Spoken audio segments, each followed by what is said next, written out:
விழுப்புரம் மாவட்டத்தில் குழந்தை கடத்தல் சம்பவங்கள் எதுவும் நடக்கவில்லை என்ற மாவட்ட காவல் கண்காணிப்பாளர் தீபக் சிவாஜ் சமூக வலைதளங்களில் வதந்திகளை பரப்ப வேண்டாம் என கேட்டுக்கொண்டுள்ளார்.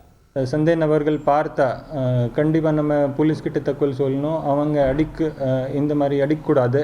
இப்போ வரைக்கும் நம்ம மாவட்டத்தில் இந்த மாதிரி சம்பவம் நம்ம விசாரணையில் எங்கேயுமே நடக்கலை. எங்கேயுமே இந்த மாதிரி மனு நம்ம ரிசீவ் பண்ணல. குழந்தை கடத்தல் பற்றி எங்கேயுமே நம்ம மனு ரிசீவ் பண்ணல. எங்கேயுமே இந்த மாதிரி சம்பவம் நம்ம நம்ம டிஸ்ட்ரிக்டில் இல்லை. இந்த மாதிரி வீடியோஸ் சோஷியல் மீடியாவில் ஸ்ப்ரெட் பண்ணாதீங்க. இதை எல்லா வீடியோஸ் மற்றும் ஃபோட்டோஸ் எல்லாம் போய் தான் இப்போ வரைக்கும். செய்திகளை உடனுக்குடன் தெரிந்து கொள்ள உடனே சப்ஸ்கிரைப் பண்ணுங்க.